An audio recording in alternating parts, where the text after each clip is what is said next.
All right, and welcome to yet another episode of the Women's Cricket Podcast. It's episode 28, and of course, this is where we talk about all things women's cricket. We've got Neha joining us like always.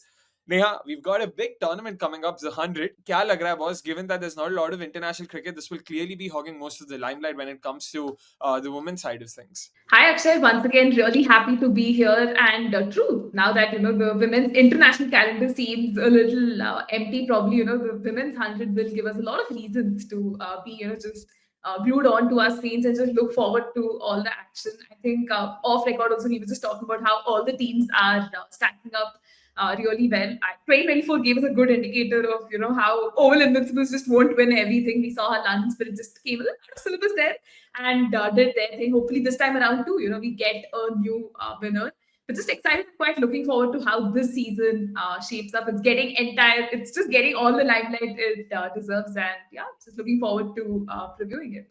100%, and that way I wouldn't mind going as far as to say that the overseas contingent, of the 100 is right up there, probably along with the WPL. That way, when it comes to WBBL, it's the domestic pros who, take up most of the limelight, be it the no names and be it even the unknown names for that matter. The overseas players don't really either get a lot of chances, and even the ones who do, they don't, sort of make a name for themselves the way others have done, elsewhere. But talking about the format itself, Neha, since we've never really discussed this, what do you make of the format? What have you made of the tournament? Have you covered it? What are your thoughts on it? Yeah, actually, I mean, initially when I started watching the 100, it was a bit of a confusing format because it took a lot of time to just wrap your head around why is there just 100 balls, right? Being played. I mean, a T20 game sees 120. This is just 100. Was it like a marketing technique or just a way to, grab the eyeballs and get people interested in this format? But the very fact that it has lasted for what, a good 4 seasons now, goes to show that there has been some acceptance of the format as much as the whole panel of the graphics and the score panel and all of that can be a little off-putting, but I think sometimes you just got to deal with it. With respect to me following it, yeah, I mean, I've just watched a few games here and there, watched the highlights as well. I remember being very invested in the first season, when Oval Invincibles won, Danny Van Nieuwkerk did her thing and all of that. It was quite interesting. But over a period of time, yeah, I mean, I'd usually just write reports or, do like squad analysis or whatever. And the format by itself is very interesting. But now with the whole IPL teams, acquiring most of these 100 franchises. I'm not sure what it means for the future of the league itself. Are they going to revert to like a T20 league? Will it continue being what it is? Because it's very unique, right, in cricket right now. We're so used to seeing the T20s, ODIs, Tests, that the 100 by itself, if like as a format, will it stand the test of time? So interesting to see how it goes now that, the IPL angle has come into the picture. Yeah. Yeah, I mean, I agree with everything you said. In fact, one thing I've been pleasantly surprised with is the way they've been marketing the 100 everywhere you go in and around UK, even right now. So I'm in Edinburgh, Scotland. यहाँ पे भी you see 100 promos, 100 posters. In fact, last night I was at a pub and they were playing the India-England Test match. So contrary to the notion that Scotland, they're not very big on cricket, wasn't necessarily the case. So that's nice to see, firstly. And across the country, any of the cities or towns that I've been to, everywhere you see this, inside buses. I mean, not inside buses, on the buses, inside train stations and stuff.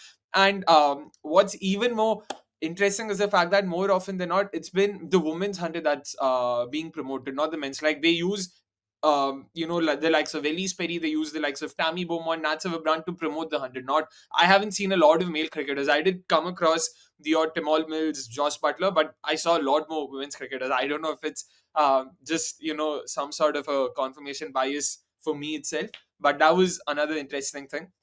Coming to the format, of course, it did start off as something that was touted to be the next big disruption in the sport of cricket. I remember, just before COVID, late 2019, when they announced the numbers and what their plans and everything was, it seemed like, oh man, this is going to be the next big push. Let's see how this goes. COVID, in some sense, played a big role in just it not taking off the way they would have liked it to. So the first season was pushed. 2021 is when it happened. Of course, Invincibles winning it when it came to the inaugural season of the women's 100. But yeah, I'll be honest. For me, the format, it's not really clicked. I know we'll be previewing it, and you don't have to worry about me not digging deep. But I don't know. I just feel that it's not a lot of difference from T20 cricket. It's almost just as eventful, and it's just complicated things. What it's done is, firstly, it's complicated things for viewers like us, and secondly, when you play a completely different format that's not being accepted anywhere, it's not even played at the international level. It just means that this is an entirely standalone tournament that cannot really be looked into for, say, selections and all so easily. If, for instance, you want a hard hitting batter down the order in T20 cricket is different. Down the order in the 100 would be slightly different. Like, what sets would you consider as death overs or death sets, or what sets do you consider for the middle overs or in the middle? In fact, when I was catching the episode on the 100, by the Love of Cricket podcast, Love for Cricket podcast, they were also talking the same. They don't have terms. They don't have any terms for middle overs or anything. So they just say in the middle or through the middle, just something vague and move on. So things like that really, and it really annoys me. Ki, why are we doing this? Sure, it's lasted 4 seasons. In fact, I remember asking this very same question to Graham Small in one of the MNL episodes when he'd come in. He was of the opinion that the hundreds really been accepted by the English audience over here in UK. So the home audience are very happy with it. Apparently, his kids were also big on this, even more so than T20 cricket. So that could be the case. But I hope that now with the IPL ownership and all coming in, apparently there have already been talks that they want to convert this into a T20 format. And also with the broadcasters deal ending in 2027. So next year would be the last season for this cycle. So once they, start negotiating or want to renew, I'm pretty sure with the IPL owners coming in and with the audience also not necessarily accepting it, the TV viewing audience at least, I hope it goes back to the T20 format. It just makes it easier, it makes it a lot more convenient, and we'd also have fun, I feel. But that was my 2 cents on the 100. Now, of course, we are here to preview the tournament, not just the tournament, each of the sides. It is an 18 tournament for the uninitiated, of course. Unlike similar size tournaments where playoffs happen, you see top for qualifying and whatnot, the 100 actually uses a similar qualification approach to the WPL, which is just a 5 team tournament. So, despite there being 8 teams, only 3 teams go through to the next stage. The first ranked team, of course, directly qualifies through to the final, and the second and the third place team play an eliminator, and the winner of that, of course, goes through to the final. Last year, we saw the winner of the eliminator, the third ranked team, London Spirit, winning the tournament, ahead of course, better's favorites, Welsh Fire, who themselves, by the way, was bringing a surprise. So it was a very interesting final that not a lot of people had pegged London and Welsh Fire taking each other on in the 100 final. So that was a very nice touch there. But yeah, coming to the tournament itself, Neha, let's start off with the defending champions, the London Spirit, who will be here without their captain, without some of their main players. In fact, the one who won them the final, even the player of the final and the captain, both Heather Knight and Deepti Sharma missing. Huge blows. What do you make of the side? Yeah, I mean, London Spirit will definitely miss, the services. I mean, let's start off with Deepti Sharma herself, right? Someone we were very excited to see the only Indian representation and all of that, but her missing out will be a massive blow in their arm. As much as I've been saying that Deepti Sharma didn't have that good of a season in the 100. When you actually go back and look at the stats and some of her performances, right, it was extremely impactful. Kind of helped London Spirit, be on the right side of the result. So it was probably one of the seasons that she'd be really proud of too. And Charlie not coming in. Is definitely again a massive boost, right? We've seen how she has been performing in the WBBL and in the Australia A scheme of things as well. She's been such an important and such a valuable asset. So her coming in definitely adds like a lot of value. And just talking about Heather Knight too, right? I mean, the injury was unfortunate. England really missed her services in the just concluded series versus India. So again, London Spirit will have to find a way to just make the most of all of these unfortunate changes. But when you just look at the squad, all in all, there's like an interesting Aussie presence as well, right? That's there throughout. So they hope to make the most of those resources and see where it takes them. Yeah, let's just talk about the squads themselves. Of course, like Neha mentioned, the overseas players, when you look at them, there's Grace Harris, there's Charlie Knott, and there's Georgia Redmayne. Neha, interesting picks. They, by the way, also let go of Meg Lanning, a huge, huge, huge player that. And they've gone for Grace Harris. In some sense, I'm assuming it's going to be a like for like, and that Grace Harris will open for them like she does in the WBBL as well. Grace Harris will finally be back for them, Neha, after the 2023 season. Last year, unfortunately, she wasn't available. In fact, one of the reasons why we saw Deepti Sharma in the first place. But again, interesting in that they've decided to part ways with Meg Lanning. They've gone ahead with Georgia Redmayne and also, of course, Charlie Nod now replacing Deepti Sharma. Overseas picks, when you look at those overseas players, does that inspire any confidence in you? Sure, three Aussies, but what next? Yeah, I mean, letting go of Meg Lanning was, a tad bit surprising, right? Last season, again, we saw a few knocks here and there, but again, probably, not having that international exposure after her retirement saw her, not be able to give you those sort of impactful performances. So I wasn't entirely surprised that they'd want to let go of her. But again, the signings, right? When you just have a deeper look into that, you have the likes of Georgia Redmayne, who's been consistently doing well in the WPBL, does well for Australia in the domestic side of things as well. And Grace Harris too, right? We've seen the kind of impact she has had again in the WPBL for Brisbane Heat, and even in the limited opportunities that she does end up getting for Australia as well, right? The T20 side of things can really smack a few. Again, yeah, Meg Lanning, it will be obviously a big miss. It's going to be a new look side, so to say, but just the signings, right, were a little like questionable. But hopefully they can, still get that core right. They still have a good presence of, the English players themselves, right? The likes of you have Issy Wong, you have Charlie Dean herself, there's Danny Gibson too, who's hopefully, rehabbed entirely from her injury and will be good to go. There's even the likes of Sarah Glenn too, right? So that will be interesting to see how they, just get their playing 11 in place. But Meg Lanning will definitely be a huge miss. I get why they might have parted ways with McLaren, considering the fact that they were expecting Grace to be available. Georgia Redmayne is not exactly a very attacking batter, so to say. She did have a decent season last year with them, scored in excess of 200 runs, and then, of course, the average was also on the higher sides of 20s.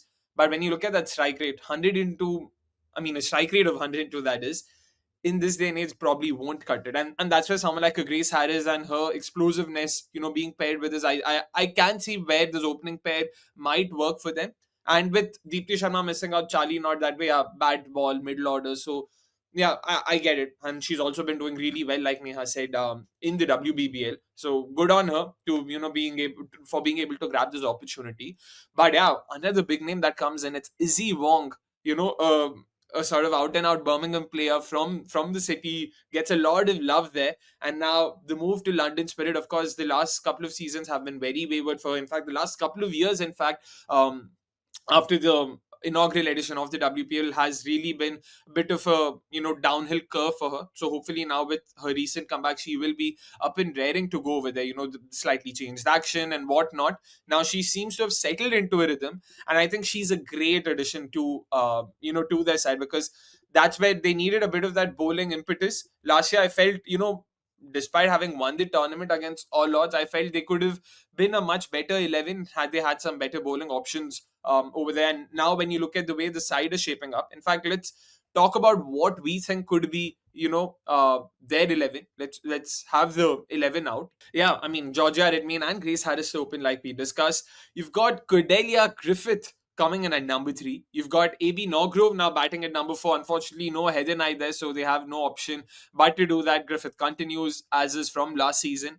And then you've got Charlie Knott replacing Deepti Sharma over there at number 5. Although, from what little I've seen, it did seem like she is a very useful bowler to have who can also bat and not the other way around. There also, it's like a like for like for Deepti Sharma. Sure, you can bat her higher up, but yeah, she definitely offers a lot of value with the ball there. And yeah, at number 6, you've got Danny Gibson. Number 7, you've got Izzy Wong. Number 8, Charlie Dean, the skipper.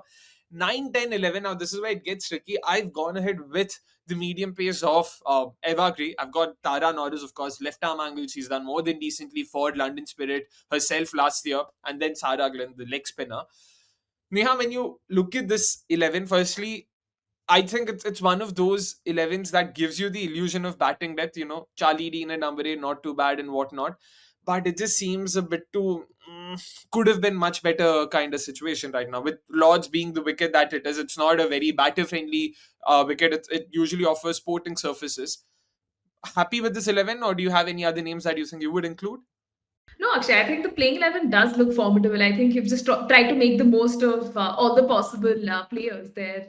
But then again, just looking at their batting, right? As you rightly said, it looks very one dimensional. It gives you the illusion that, hey, there's a lot of batting depth and there's a lot of batting that's to be offered. But the lack of a proper finisher is something that's probably going to hurt them a little. You have a lot of batters who bat in that similar mode, which doesn't really help the cause. Possibly the one thing for London to be happy about is their bowling side of things. I think we did speak about the likes of Charlie Dean, Sarah Glenn being there in that setup. Issy Wong is also just coming into her own, and if Tara Norris gets a few games, it would be quite fascinating to see how she goes. Right.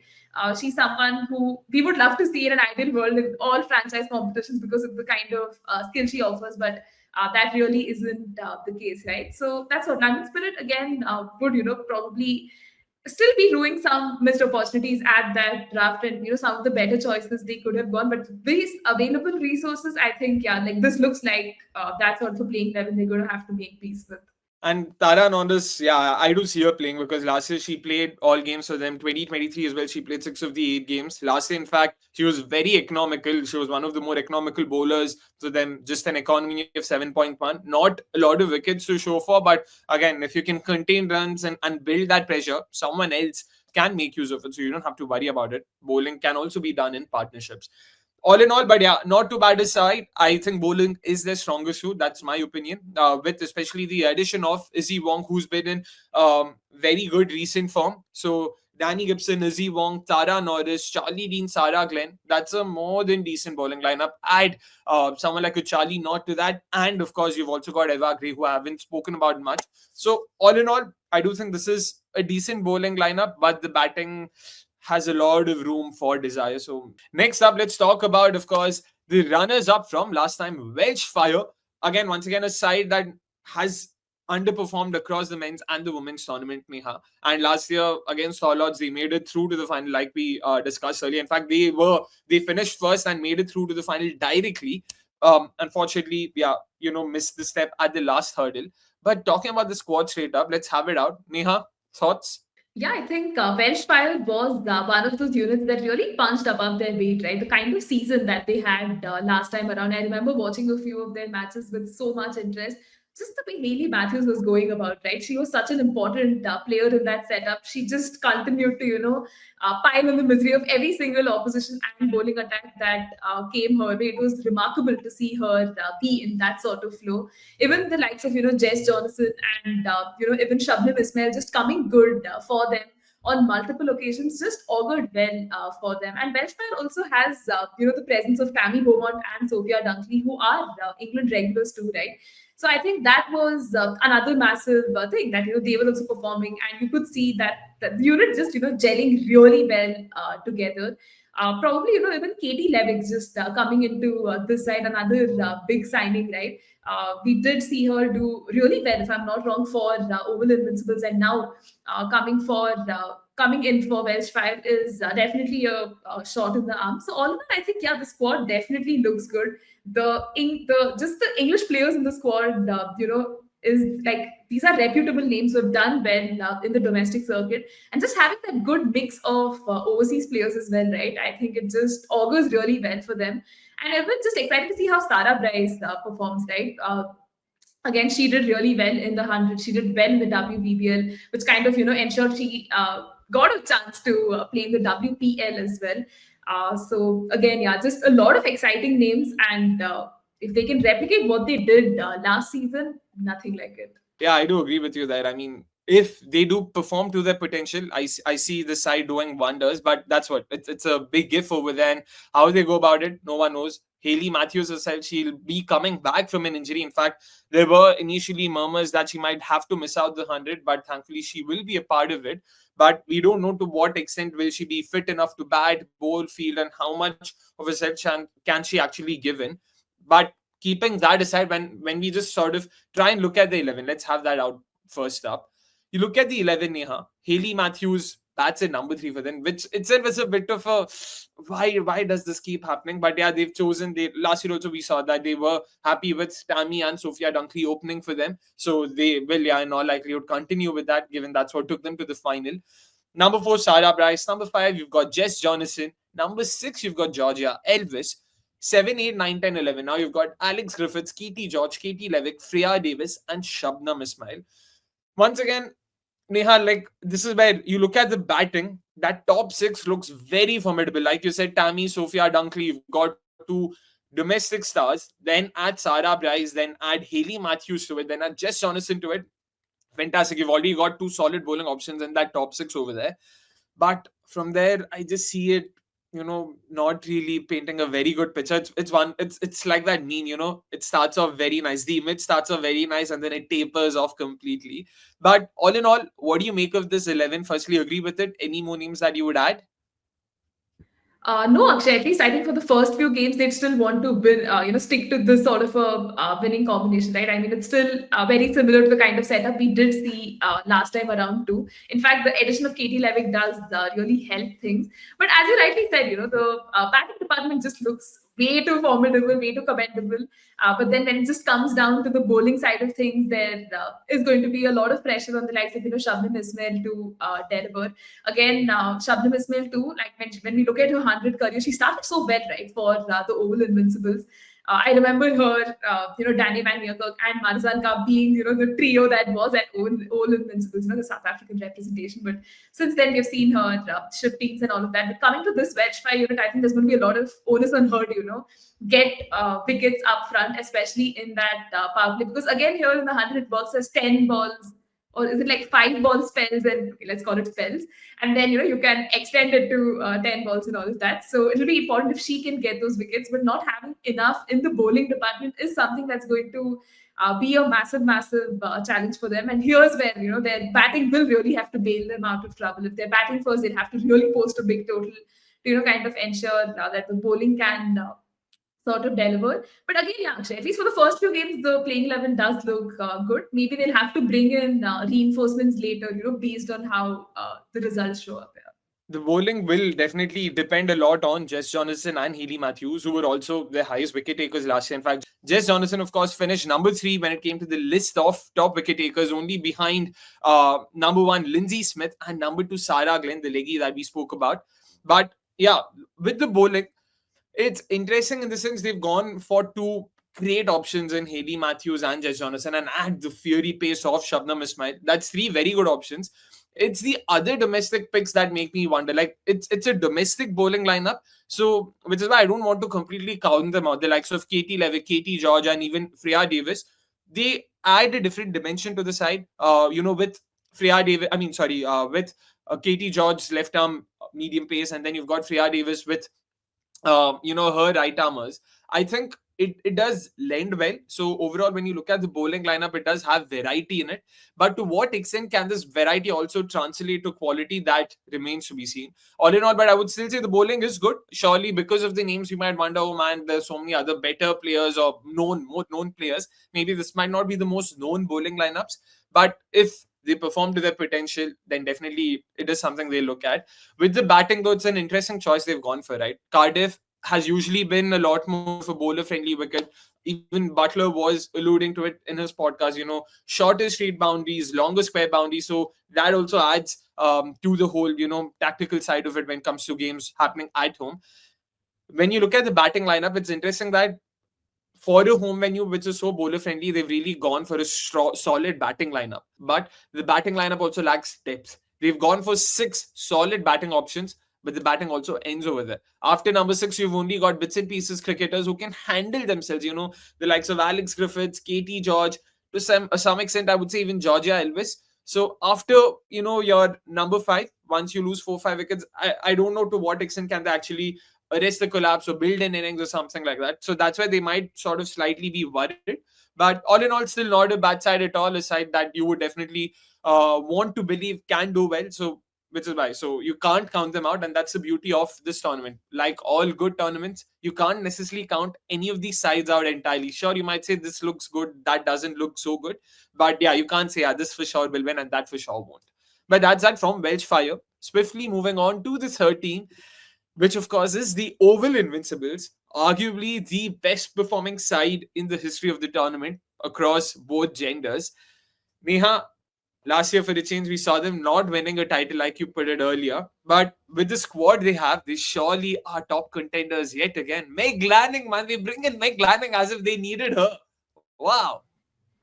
Absolutely. I think all Invincibles would be really happy, with the acquisition of Meg Lanning, and it just strengthens, right, what is an already strengthened squad. Last season, it just did, come together for them. But this time around, it just seems like a much more, that sort of a well-oiled unit, the likes of Amanda Jade Wellington, who very recently has, probably announced herself as a T20 freelancer, a topic that we are very excited and passionate about to discuss as well. And even just the presence, right, of Lauren Winfield Hill, Alice Capsey, Paige Schofield, all of them are England internationals now, and you would expect them to, just sort of go well. The batting really, just the batting order literally picks itself. Just looking at the bowling side of things as well, the likes of Tash Farron, you have Ryana McDonald Gay as well, who's been just doing so well, right? Domestically, and even Joe Gardner in that regard. Sophia Smale as well, been tracking her progress, right, since under 19 days, and she's a name that I'm definitely very excited to see. Rachel Slater, just coming into her own and all of that. Again, I'm just throwing names at you, but then these are names who've been doing really well. And just the addition of Meg Lanning, is just getting us so excited. So you can imagine how much of an impetus it will add to this already very strong side. So at least on paper, All Invincibles does look like that sort of a unit that has a lot of areas covered. And just to add, even Amanda Jade Wellington herself, right, has been playing in the England domestic side of things for Somerset. Has been doing so well. It almost, begs the question of why is she batting so down so down in the order, because she's giving you those runs, those cameos, and those wickets and all of that. I think all Invincibles would, want to make the most of the kind of experience she has on these surfaces, and hopefully, they can just get that mojo and groove back. This is definitely going to be that invincible team, I suppose. Yeah, 100%. I mean, when you look at the likes of Amanda Jade Wellington and whatnot, so she's been here for the better part of the last couple of months, plying her trade at the T20 Blast and everything. So she has a hang of the conditions. And then when you look at the surface that they'll be playing on, the Kia Oval, it's a batter's paradise. And that's why a leg spinner would be a great option to have, an attacking leg spinner who's also good at their trade. Oh man, that's genuinely worth its weight in gold. And Amanda has shown that previously as well in the tournament for the very same side. So, but yeah, I see it panning out similarly for both Amanda and Oval Invincibles. Last year, economy of 7.35, average in the 15s. This shows, despite having had to play, half of the games at a venue like the Kia Oval, she's done so well for them. So hopefully it'll be yet another good season for her at the Oval Invincibles. Now, talking about the 11 itself, let's have that out first, and then we'll talk a bit more about them. Yeah, you've got the big addition of Meg Lanning over there at the top. And when you look at that, Neha, that's sort of what was a bit of a hit or miss for me last year when it came to the 11. If I had to really nitpick and sort of pick a spot that they could have done better with, it was probably the opening pair. Lauren Winfield Hill, of course, picks herself. And then Paige Schofield, unfortunately, having to open for them, which sort of meant, what, they probably not have an ideal opener, and middle order may Furkan Aigan and all of that stuff. This year, that won't be the case. Meg Lanning, Lauren Winfield Hill to open. You've got Alice Capsey at number 3, who's just done wonderfully well for them, wonderfully well for Surrey. We all saw the T20 Blast final and how she was a part of the last few games. We all saw that spectacular catch and all of it. Then at number 4, you've got Marizan Cup. I don't think we need to talk about her. I think we'll do a disservice to her by talking about her. Number 5, now you've got Paige Schofield, which I think is her ideal position. Number 4, number 5 in the middle order. She can do wonders for her side. Fresh off a WBBL gig as well. So she'll be thrilled about it, and she will have a point or two to prove to Lottie herself ki, Behin, give me some chances. I can do something here. So number 5, you've got Paige Schofield. Number 6, Joe Gardner. Number 7, Phoebe Franklin. Sorry, our last part I put in. Number 7, Phoebe Franklin. Number 8, Amanda Jade Wellington. I might have put her at number 8, but we've seen her really up her batting, in the last few months, especially with some of those quirky shots, and she can add a bit of that X factor value to her side. So in case if they've lost a few early wickets, or if they are if they are at the closing stages of their innings, don't be surprised if she gets a promotion. Number 9, you've of course got the left-arm pacer Tash Farron. Number 10, you've got Sophia Smale. Number 11, Rachel Slater. Neha, hardly any of the sides have left-arm pacers. And then you've got Oval Invincibles with two of them in, Tash and Rachel Slater, along with, of course, Maizan Cup. You've got Sophia Smale with her left arm spin. You've then got Joe Gardner who can offer value as a right arm off spinner. You've, of course, got Alice Capsey who can do that just as well. Amanda Jade Wellington with her leg spinners. Batting, we've already spoken about it. You've got Amanda herself coming in at number 8. Is there any weakness in the side? I mean, yeah, at the risk of sounding like at the risk of stating the obvious, Akshay, I think just the number of bowling options that Oval Invincibles has is fascinating, right? I mean, in their batting itself, you have the likes of Alice Caps, you have Marizan Cup, you have if Joe Gardner will be a part of the lineup, she can also pretty much contribute with the bowling. You have Phoebe Franklin, you have Amanda Jade Wellington, Ryan McDonald Gay herself, Sophia Smale, and Tash Fan. Just so many options present there. I think all Invincibles will be really happy with that. Yeah, even just with respect to how their pattern pretty much shapes up, right? Joe Gardner, too, right? A lot of people don't rate her that highly. But then the fact that she's able to be that sort of a pinch hitter and a finisher is massive. We've seen, again, glimpses of that in the domestic side of things. And the fact that she can chip in with the bowling too, right? I think lends balance to both the batting and the bowling side of things. So again, just to reiterate, all Invincibles does look like that sort of a team which has gotten a lot of its bases covered, and they shouldn't really be worried about it. Even just looking at the options they have on the bench, right? It's just fascinating. Like, this is one team that would really fancy a chance to, probably go all the way, or at least ensure a top two finish. And let's see how the addition of Meg Lanning again just works out really well for them. London Spirit would be ruining that, but hopefully coming here she can just add a lot of value to the setup. In fact, even with the 11, I had such a hard time trying to pick and choose. Raina McDonald-Gay made her debut for England as well. She's coming off of a fantastic domestic season herself. She's been really good. I've benched her. I know, and there's a bit of bias there. Sitting in Edinburgh, Scotland right now, I can't not have the Scottish Rachel Slater, and I love her. I genuinely love her action. I love the way I've really liked what I've seen of her so far in the qualifier as well earlier this year that we saw, which is why I've had her over Raina McDonald-Gay. But yeah, in case of Joe Batty and co feel that, we've got Tash Farrant already, so probably we don't need Rachel Slater. They can go ahead with Raina McDonald-Gay. Raina McDonald-Gay, Tash, and then you've got Maizan Cup. If that wasn't enough, then add Amanda Jade Wellington, add Sophia Smale, add Joe Gardner. Oh my word! This is really a top side. Generally, very few weaknesses. If we have to be very strict, I would just say this is a fantastic side. This side has to win the tournament. They should be disappointed if they don't win the tournament. Period. That's how I would look at it.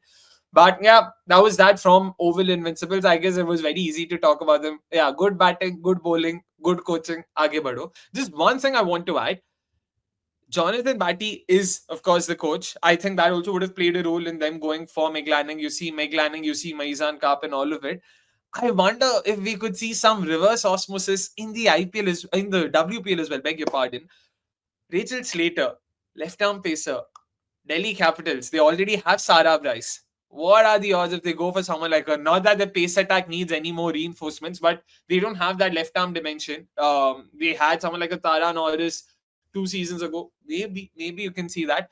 But left field shout, if I had to pick a name that Jonathan Batty would be looking at, Amanda Jade Wellington. The one weakness that Delhi Capitals have had is the fact that they've not had a leg spinner through and through. Poonam Yadav they had for the first season, then nothing really went of her. She didn't get any game time.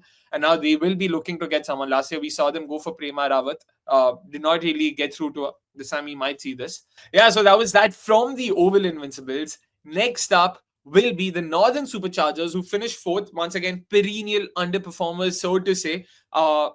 Very commonly known or popularly known in the Indian subcontinent for being the side that Jenny played for. But of course, she won't be a part of the side this time around. Jokes apart, talking about the Northern Superchargers, Neha, happy with the squad they have? Yeah, actually, I think Northern Superchargers this time around, right, have a very good squad. Not that there was complaints last time around, but again, just as a unit, they weren't able to step up as much as we would have liked it. Annabelle Sutherland, right? I think she had that sort of let's call it a breakthrough season. Did well both with the bat and the ball. Was, I think, even given like the player of the series, just for the kind of season that she did end up having, and even just the presence of Phoebe Litchfield and Georgia Wareham, right? I think these were again really good. Like this again very good for the side at large, and even just the likes of Lindsay Smith, Bess Heath, Alice Davidson Richards, someone I rate really highly. Again, them just being there again, England internationals, you would really want to make the most of it. Holly Armitage, right, will be leading the side. So for her, it's going to be quite the challenge, managing all of these resources and just getting the best out of them. Kate Cross too has largely found herself out of favor when it comes to England's white ball squads. So hopefully, a good season for her can see her back in the scheme of things. Even Davina Perrin, right, someone who was a part of England's under 19 squad for the 2023 and the 25 under 19 World Cup. Good to see her, again, just continue her presence in this squad. Had a great domestic season this time around. At what, just 18, she is quite literally breaking the bank with all of those runs. And even Kathleen Fraser and Sophia Turner, right? Just value adds to any given side. So on paper, again, Northern Superchargers looks like that side that has a lot of its combinations figured out, so to say. Just excited to see if this time around they can go all the way. Yeah, they've also changed their coach this time around. You see Disa Keatley coming in for them. Once again, a very interesting pick. Sydney Thunder, Delhi Capitals come to mind. So let us see how they go about this time. The overseas pros, of course, Phoebe Litchfield, Georgia Warden, Annabelle Sutherland, three gun players, three young gun players. And yeah, you couldn't have asked for a better sort of nucleus to build around. So that way, I'm very happy with what they have. And Davina Perrin, a lot of people have been talking very highly of her.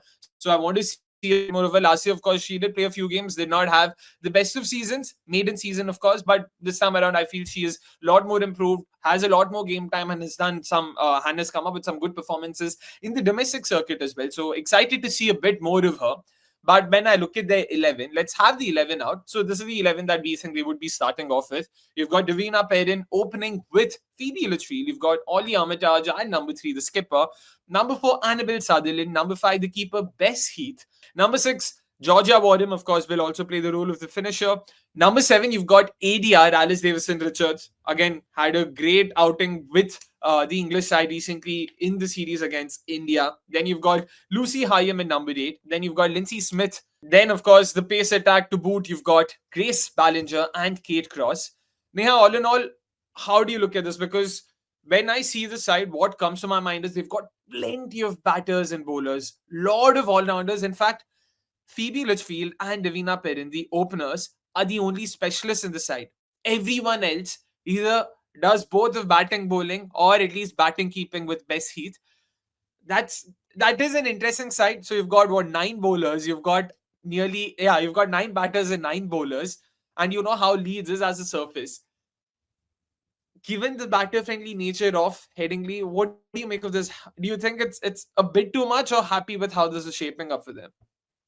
No, honestly, happy with how this is shaping up, right? Last season wasn't quite ideal for them. So this time around, they've covered all of their bases, the kind of acquisitions they have, just making most of all the resources they have. And even the domestic players just coming into their own, and the form that they're coming in with, right? I think almost the unit does shape up really well.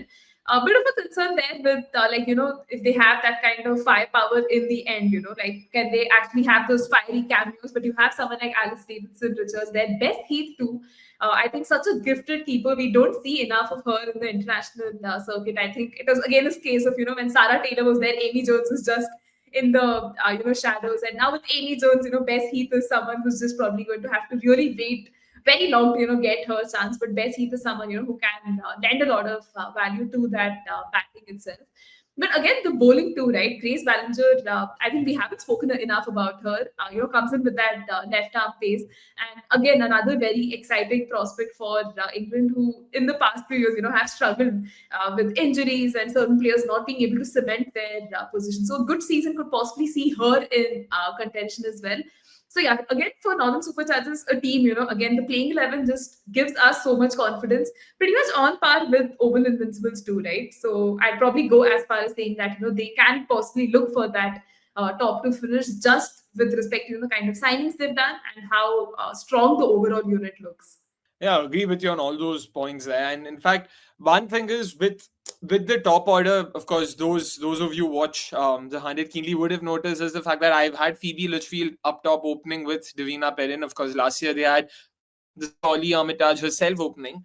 I really think Phoebe should be opening, and I've been of the opinion, of this opinion even for the WPL as well. I know she's done really well for Sydney Thunder at number 3, and for Australia, so she comes down further lower at number 6, number 7.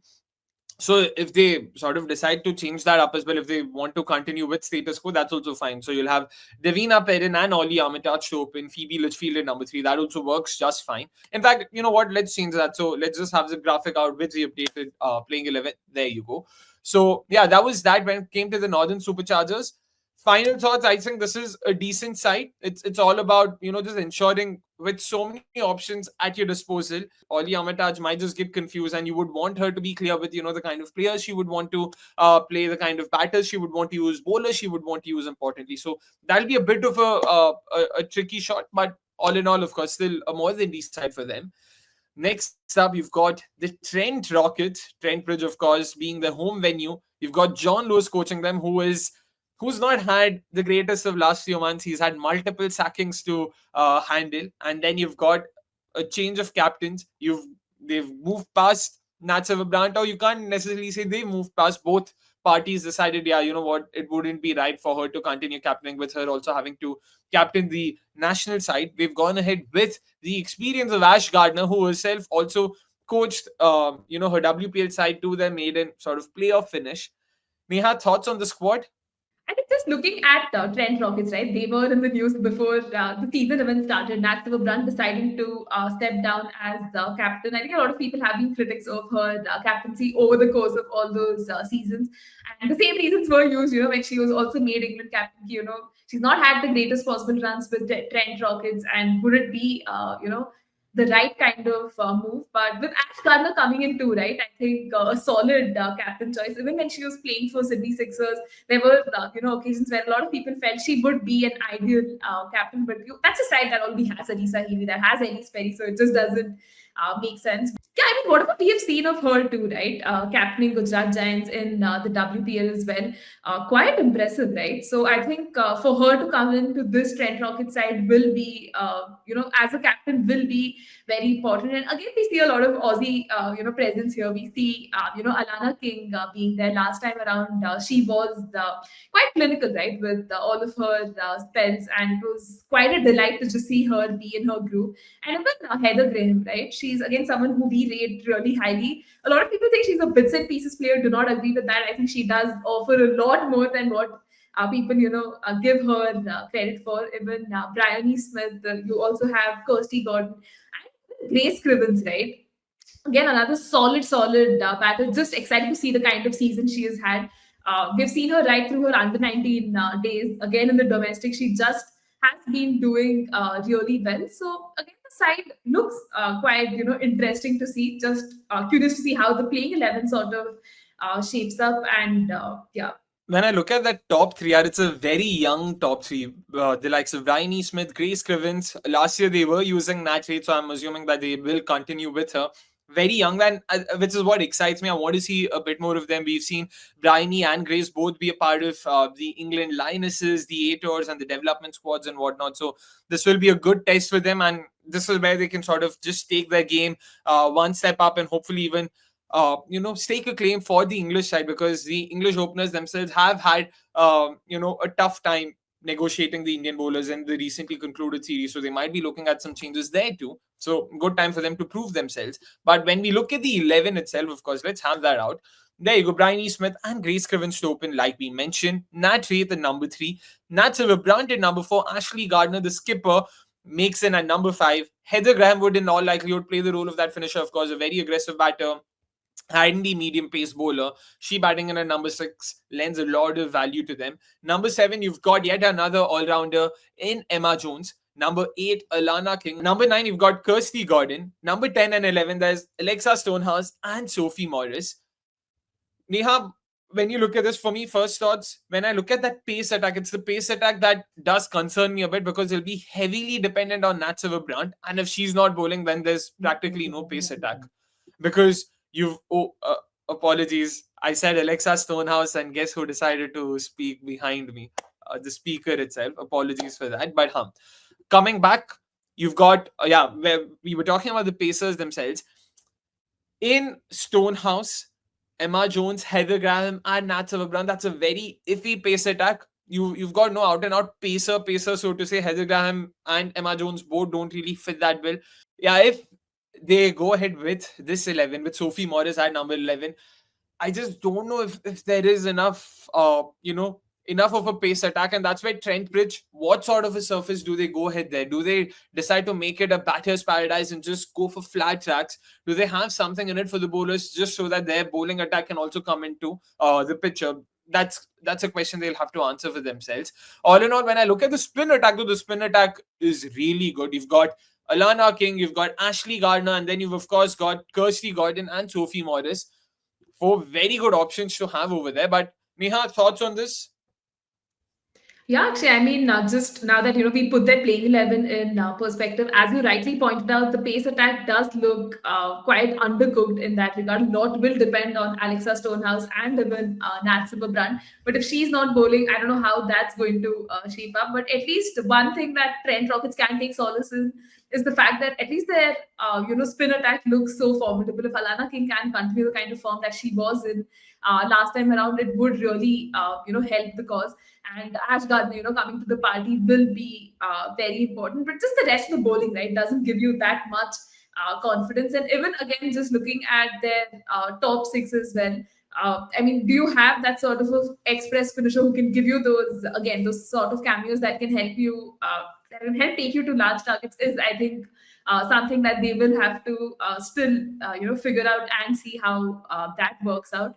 So yeah, I mean, Trent Rockets again, they might be able to win a few matches here and there, but still, as a unit, in some areas they might struggle a little. We see an interesting mix, right, of again youth and experience, and of some names, who can possibly make the most of this sort of an experience, having done well domestically as well. But I think only time will tell, if Trent Rockets can overcome those hurdles. But certain names definitely giving us a lot of reasons to be confident about.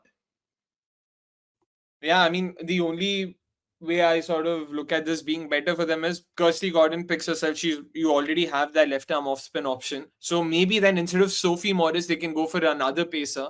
They've got two backup options in Grace Thompson and Cassidy McCarthy, both of whom I've not seen a lot of. So I don't want to simply jump to conclusions and say just play one of them.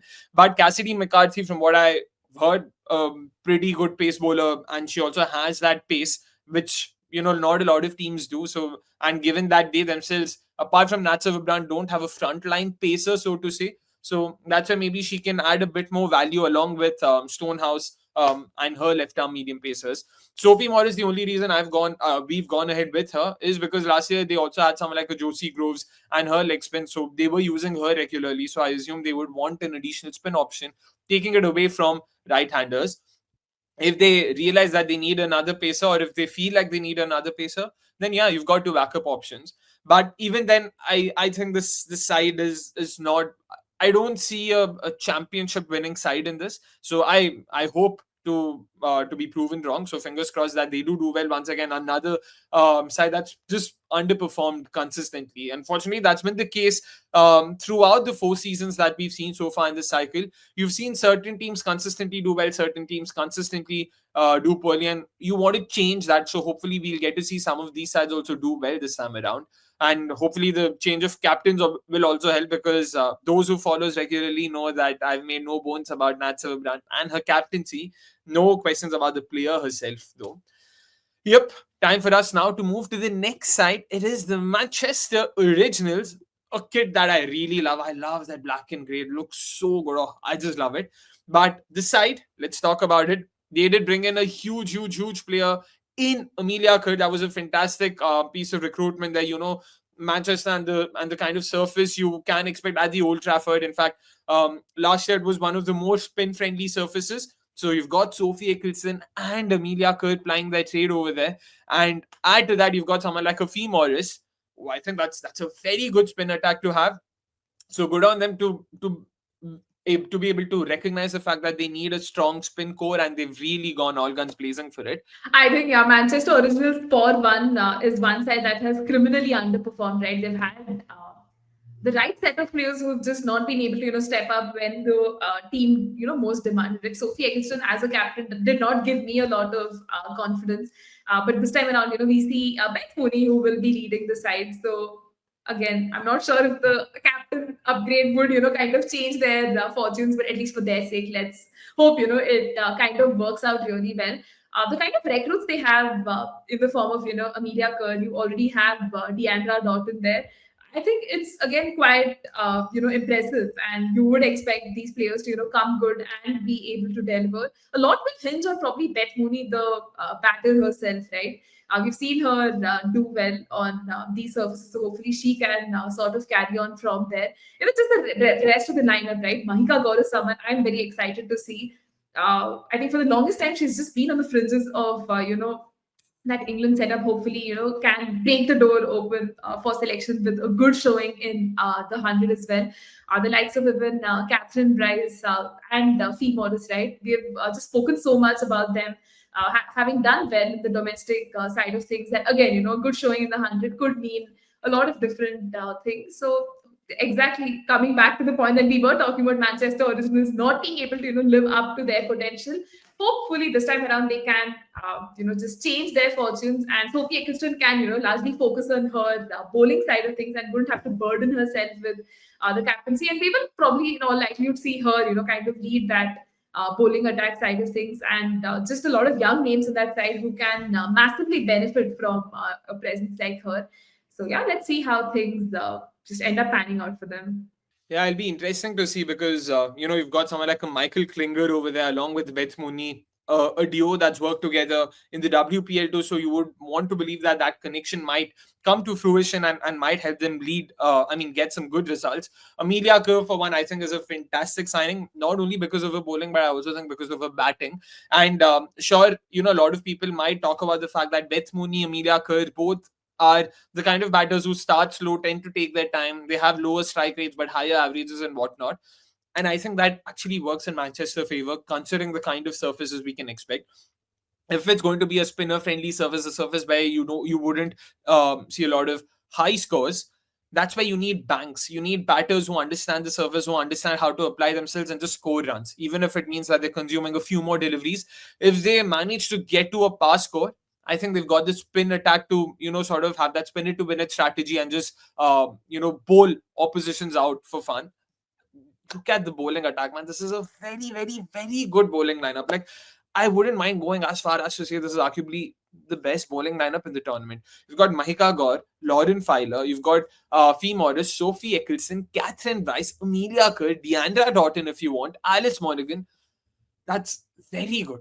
Very, very, very good. You've got plenty of options and not just options for the sake of it. You've got quality options. Deandra Doughton being your sixth or seventh option just shows that they have the depth. They've got a lot of good options. They've got excellent variety. You've got Mahika Gaur, tall left arm pacer. You've got Lauren Filer, who's pace, pace, pace. Simple. And then you've got someone like a Deandra Doughton, who's very useful with her pacer, with her yorkers and bouncers that tend to be very skiddy and sort of surprise batters. Then you see, of course, the spin trio that we spoke about earlier. And then finally, you've got Alice Monaghan, who can just be that utility option along with Fee Morris, ki jahan pe chahiye, wherever necessary, if needed, on a sort of case-to-case basis, match-to-match basis, they can just pick and choose. So all in all, I think the bowling is really good. The batting is not exactly the greatest. So let's just have the 11 out first. Of course, we're talking about the names. You've got Ella McCon, of course, continues to open with Beth Mooney. A bit of a change there. Laura Wolfhard, of course, was a part of the side until last year. In fact, was their highest run scorer last year too. Then number 3, Amelia Kerr, the big signing. You've got Seren Smale at number 4, the keeper. Number 5, Deandra Doughton, excellent addition yet again. Number 6, Catherine Bryce was the highest wicket taker. I'm hoping to see her also, sort of up her game, because I think in the last 12 months, she's massively improved. We all remember the kind of record she broke during the qualifier as well. So hopefully she can just sort of keep up the good work and just continue growing at this level as well. And then at number 7, you've got Sophie Eccleston. 8, 9, 10, 11, you've got Fee Morris, Alice Morgan, Lauren Filer, Mahika Gaur. And I think the bowling picks itself. I think most of the batting picks itself. There aren't too many batters or bowlers you look at and say, oh, I would change this, I would change that. I think Deandra Doughton, Beth Mooney, Amelia Kerr, that's a very good core to have in your top order, along with someone like Anela McCohan and the likes. Again, Manchester Original suddenly looks like, one of those sides to beat, right? The way the batting and the bowling departments are just shaping up. Options are plenty across all departments, and it's always a good sign, right? When a team looks so strong on paper, you would ideally want them to, kind of execute the same on the field as well. So again, no complaints on that playing 11. Possibly, as the season progresses, if they need to bring in reinforcements, they would be forced to. But at least for the first few games, I would definitely want to go in with this sort of a playing 11. And no department just feels, like they're lacking something. There's no gaps to fill per se. You just want this unit to, again, just gel well together and ensure the results sort of come through. But a lot of players would be looking to also, kind of make a statement, right? Because this is one of those seasons where they really have to, I think, again, punch above their weight and just prove that, hey, we're not the team that, just underperforms, but we're here also to compete and show it to the other teams. So, yeah, let's see how that works out for them. And more than them underperforming, it's how consistently they've underperformed. It reminds me of Punjab Kings in the IPL, for the longest time. So even with them, for instance, first season they finished fifth. That's been their best position so far, best finish. A second season sixth, third season seventh, fourth season sixth, five, six, seventh. Like just in there, just there. Just that I hope they are able to just break out of it and make it through to the knockout stages for a change. And yeah, this is a very good side. If even after these changes and with these reinforcements, these additions, if they're not able to make it, then something needs to change. Then there needs to be something that needs to be looked at. But that was that from the Manchester Originals. Next up, of course, seventh place Birmingham Phoenix. Seventh place, of course, last season. Hopefully not this year. You've got skipper Elise Perry, a crowd favorite for sure. Additions of Georgia Wall there. That's also a very, very, very interesting choice that they've gone ahead with. Neha, thoughts on this? Yeah, I think again, Birmingham Phoenix didn't have that sort of an ideal season last time around. Not a lot of problems with their squad, but again, some areas just clearly not working out well. I think Elise Perry, as captain, will have a lot of onus on her. Has been playing in the England domestic circuit as well, so hopefully some of that experience will come in handy. Had somewhat of a mixed season, did score those runs, but again, I think she'll just look to make the most of whatever opportunity she has had. And even Georgia Wall, right? I think that signing was really impressive. The whirlwind, couple of months that she has had. Just made an impact in every single franchise tournament and just for Australia at large. So very excited to see how she performs in this edition of the 100. And even with Megan Shoot, right? A gun bowler and someone who would look to make the most of the conditions here as well. And with Emma Lamb, Amy Jones, M. Arvid, again, all of them are England internationals, and you'd expect them to come really good. Caris Padley, someone who I think I did read some reports of her being injured. She would possibly be like ruled out itself, right? So that's going to be a massive miss. The way she has just been progressing and evolving in her career has been very impressive. And even just looking at how the unit at large for Birmingham Phoenix is shaping up, I think it looks good. It's going to be another season where they just hope, that they don't repeat what happened last time around. They have some good players there. It's just, again, putting it all together. And just a few names, even from the England, like the domestic circuit itself, right? They would also be looking to make a statement. And hopefully, yeah, they can just prove all of their detractors wrong. Birmingham Phoenix, the way they started off, I remember first season, of course, they made it through to the knockout. Second season, they barely missed out, ended up fourth. Last two seasons, seventh and eighth, they've just been wooden spoon holders, so to say. So they will be hoping to do much better this time around. And some of the additions I do think are going to help them with that. Now, firstly, of course, coach has been changed. Ben Sawyer, ex RCB coach, ex Sydney Sixers coach, ex New Zealand coach. Now he's also been replaced by Ali Maiden, of course. Ali or Ali Maiden, if I'm not wrong, is the pronunciation. I remember Danny White Hodge speaking very highly of him. When we'd spoken to her, so clearly a guy who's known in the England women's circles, has been a part of the setup for the better part of the last 10 odd years. So comes in with a lot of experience. So hopefully he can usher in a few changes to the side and hopefully bring in better results for them. And speaking of the 11 itself. Let's have that out. Georgia Wall starts. Last year, Elise Perry opened. You saw Sir Callis also open. I don't know if they have to continue with that. So this time, I've changed it a bit. Instead of Sir Callis, I hope she bats in the middle order. I've gone it with Emma Lamb as an opener. She's batted at number 3, number 4 for England even. So I think she's good enough to open. I want Elise Perry to come down. Number 3, I think, is her best position. That's where she can really shepherd the innings, take some time, and blunt the new ball out if that's a thing in white ball cricket, or at least just take her time. And then once she said she can really go after it. So that's where I think she's best suited. So I have her at number 3. I've got the keeper. Stir Carlos now batting at number 4. Number 5, I've got Amy Jones. Number 6 is Ilsa Arista, another keeping option that they have. So if they want, they can use her too. Then you've got M. Mallet, of course, continues at number 7. Mady Taylor at number 8. Hannah Baker now. She was sort of an understudy. Last year, they had Katie Levick, who was again great for them. But unfortunately, her now moving out means Hannah Baker will have a lot more responsibility on her.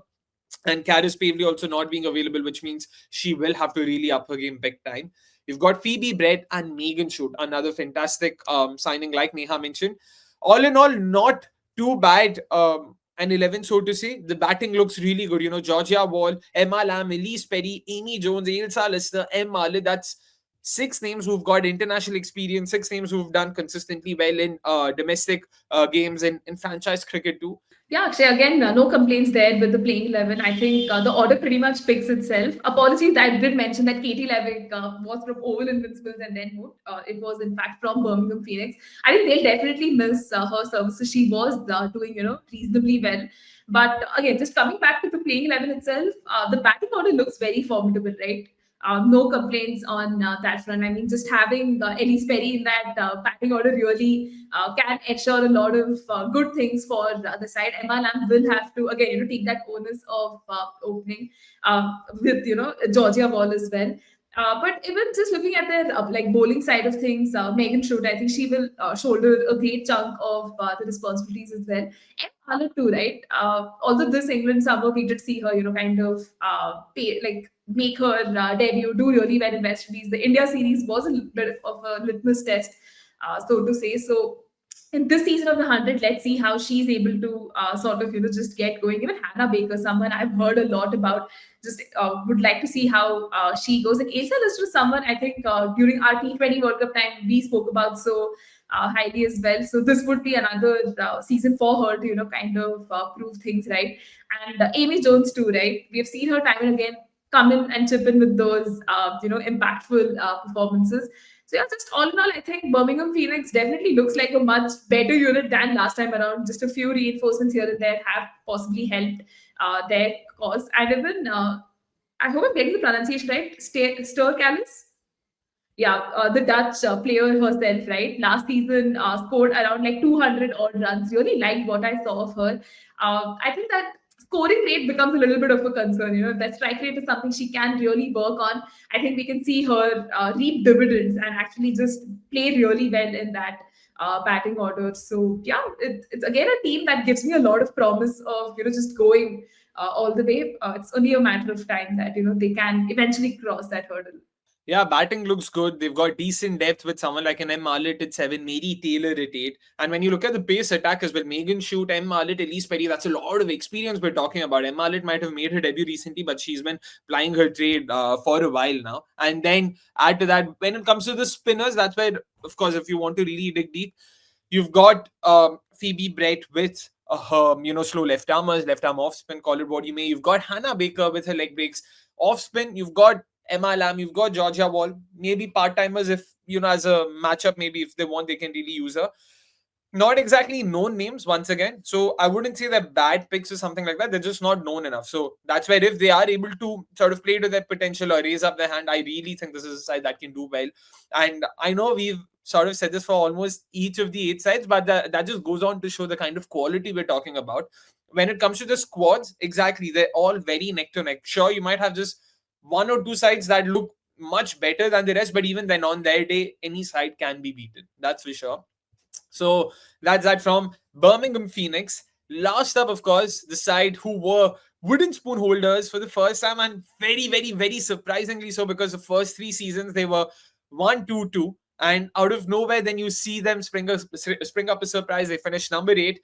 Lottie, Charlotte Edwards, of course, the head coach is no longer associated with them. She's now gone on to take up the role of England head coach. Luke Williams has now replaced her. He was a part of the side earlier as well as their assistant coach. Neha, Smriti Mandana, big miss in some sense, at least a big name that will be missing out. They've replaced her like Adelaide Strikers, yet another Luke Williams side with Laura Wolfart.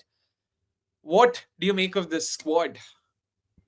Yeah, I think again goes to show, right? If certain coaches have preferences with certain players they've worked with, they really feel can add a lot of value. You would be surprised to see them in the next franchise as well. And Laura Woolford, right, moving from Manchester Originals to Southern Brave is a really good sign. I mean, it's not like she did a lot of wrong when she was with Manchester Originals, but probably a side like Southern Brave can really do well with her. She can bat in the position that she is, used to. Smriti Mandana will obviously be a big miss, but last time around too, right? We did see a few ups and downs with her performances. But Danny Whitehouse and Smriti Mandana, like we've spoken time and again about the kind of camaraderie and friendship that they had struck here at Southern Brave. But Danny Whitehouse, I mean, you put her with any opening partner and you will see those returns coming in there. But considering, you still have someone like Maya Bougier and Sophie Devine as well, I just wonder how that top order sort of, just comes together, right? That will probably be an interesting one. And even Freya Kemp, I think we have been speaking about her so highly right from like the start. She did so well domestically as well. Has been batting up as high as number three, man, and she's just producing performances after performances, giving us enough reasons to kind of be excited about how she goes. Chloe Tryon as well, right? I mean, we see her presence across franchise tournaments. Hopefully, she gets some opportunities here. Did reasonably well, no, in that Tri Series as well. And after that, we just haven't seen enough of South Africa. Even Rihanna Southby, someone I'm excited to see, can offer you a little bit of bowling, is a keeper as well, right? So that will be interesting. And just all in all, I think Southern Brave would hope, that they're not as bad as a side that, people make them out to be. It's just about plugging a few holes and seeing how that sort of, just works out for them. Now, speaking about the 11 itself, let's have that out. What do we think would be their starting 11? Yeah, you've got, of course, Laura Wolfart will be opening with Danny Whitehorse. I don't think that will change. Two very good options over there. And then at number 3, you've got Maya Busher. Number 4, yet another big name addition. Sophie Devine also comes in over here from the Birmingham Phoenix. That was also a very interesting pick. I was a tad bit surprised, not going to lie, because last year they had, the pace of Lauren Sheetal as their third overseas pick. So this time around, they've gone for an overseas all-rounder. So maybe to lend a bit more balance to the side. I don't know to what extent will Sophie Devine be bowling. Again, she will also be coming off a mental break, for her well-being and whatnot. So it'll be interesting to see how she is. And yeah, from there, when you look at it further down, number 5, you've got Georgia Adams, the skipper. Number 6, Freya Kemp. Number 7, Chloe Tryon, the finisher. Number 8 is where I put Rihanna Southby. I know it's a tad too low, but where else do you slot her? Everyone else above her is either, someone who's made a name for herself, so you just can't sort of put her up. So unfortunately, she will have to be at number 8. Maddie Villiers, another name we spoke about when she was picked, in the WBBL as well. A very, very, very handy all-rounder. So excited to see her too. She will be at number 9. 10 and 11, of course, it'll be Lauren Bell and Tilly Curtin Coleman continuing yet again. When I look at the 11, arguably this is the best batting lineup according to me. In the tournament, if I have to look at it, it's got quality through and through up until number 8. And that's something very few sides can boast of this time around. Just look at the depth. You've got Danny, Laura, Maya, Sophie. That's all 4 who've got oodles of international experience. 5, 6, 7, 8, you've got Georgia Adams, Freya Kemp, Chloe Tryon, and Rihanna Southby. Once again, like 4 fantastic names to have over there. And then, of course, comes the bowling with Lauren Bell, Maddie Villiers, Tilly Coteen. Batting looks good. Bowling, not so much. But I think this is exactly the kind of side you would want to hope that, their batters come good more often than not and win them games for them. And the bowling might, it looks a bit sus right now. Sophie Devine also comes in, then I think they can, of course, be a much better bowling side with Sophie, Freya. You've got Lauren Bell, of course. The spinners, you've got Maddie Villiers, you've got Tilly Curtin Coleman, you've got someone like a Georgia Adams herself, of course, along with Chloe Tryon. But average bowling lineup, very good batting lineup. But I still think they should be doing much better than finishing 8th. Neha, thoughts? Yeah, definitely, Akshay. I think they should be aspiring to do better than how they did perform last time around. I think this was one of the teams and even Birmingham Phoenix, right? they just look good on paper but unable to kind of execute and get their plans right. But completely agree with you that the batting department does look very solid, right? Most of those names up top just do really well. For me, the one concern was Maya Boucher herself.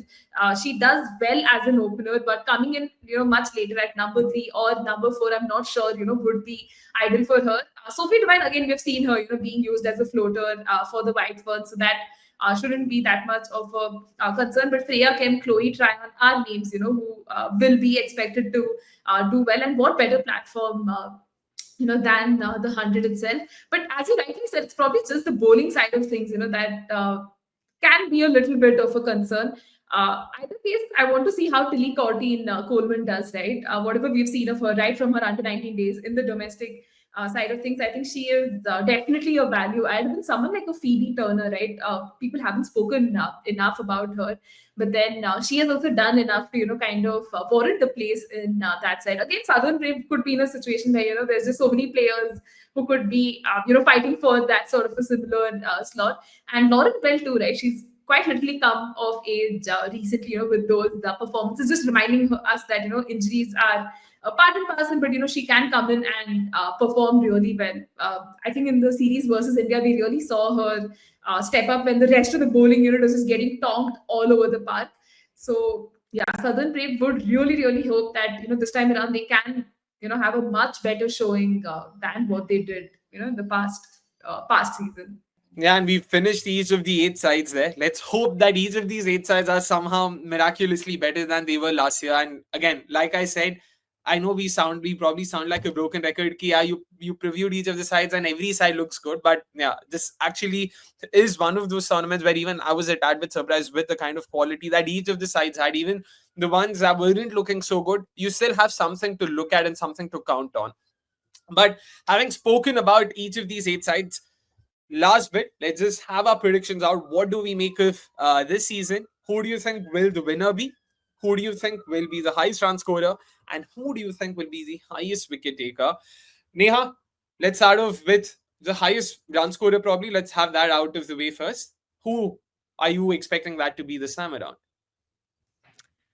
Yeah, actually, I think this is again a tough one. I just had a few candidates in my mind, but I think to just probably play it safe and be very tempted to say Sophia Dunkley. Just the kind of form that she's been in, right? I really think, if she gets those right opportunities, she can actually make it count.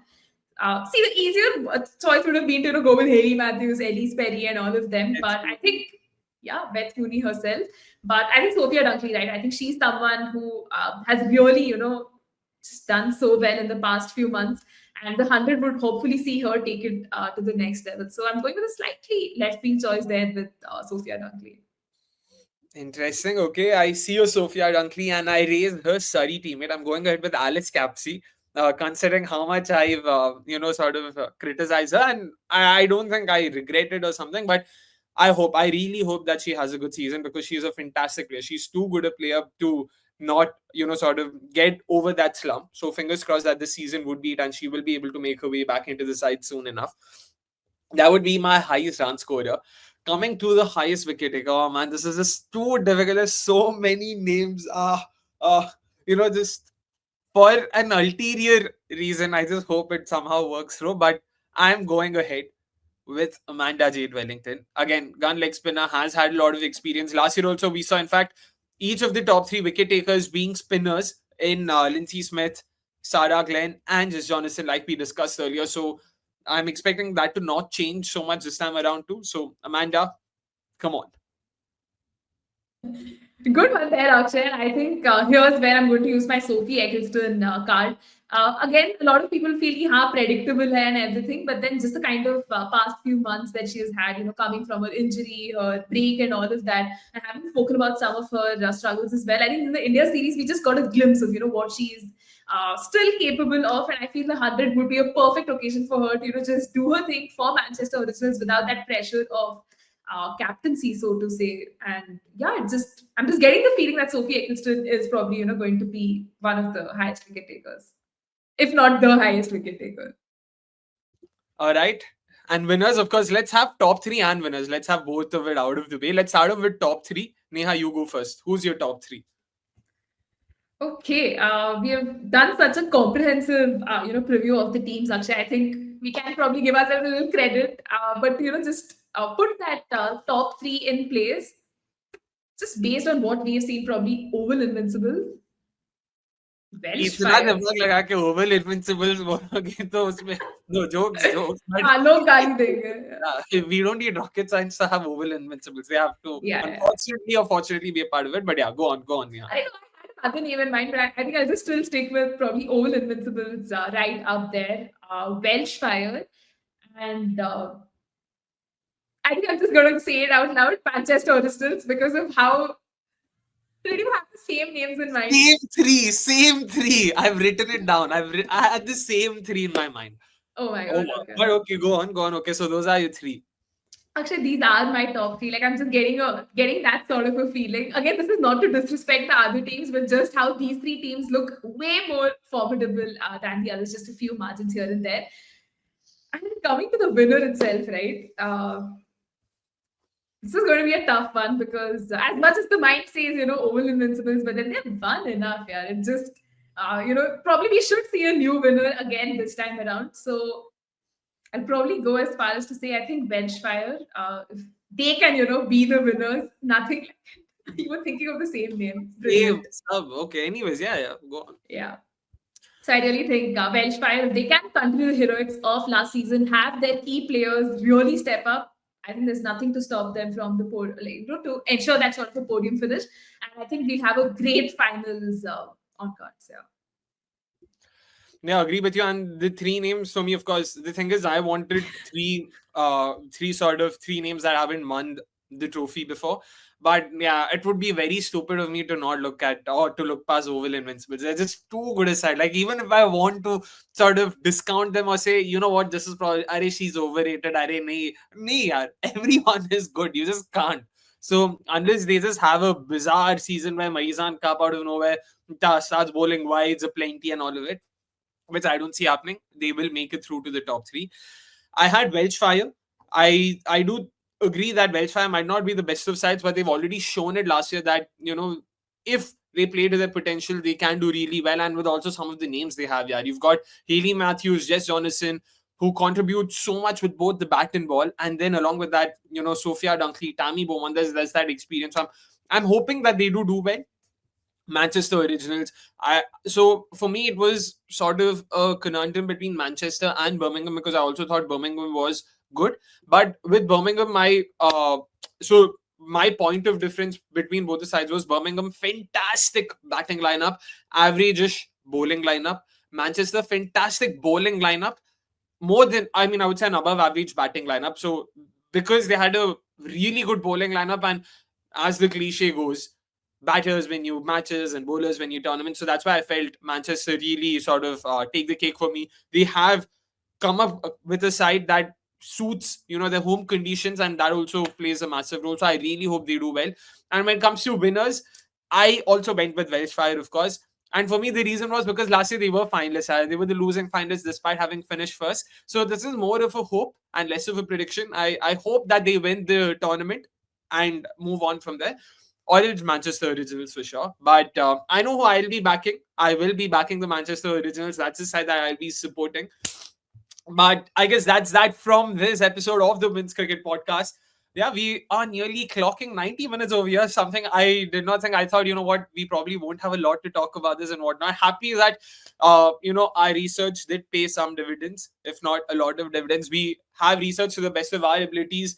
Pardon our ignorance, pardon if we've gotten certain things wrong. Do feel free to correct us in the comments. Do let us know. And apologies for any non-Indian viewers or non-Hindi speakers watching in case if I've spoken too much Hindi. I don't think I have, but hopefully it isn't enough for you guys to, have to feel hard done by. And of course, do let us know in the comments. What are your predictions? Who do you think is winning the tournament? Who do you think is the highest or will be the highest run scorer? Who do you think will be the highest wicket taker? The tournament starts soon. It starts on the 5th of August. So stay tuned. We will be, of course, talking about a lot of things women's cricket, of course, in the upcoming episodes as well. Until then, it's a goodbye from both of us. Thank you so much for tuning in. Have a great weekend. Ta-da. Bye-bye.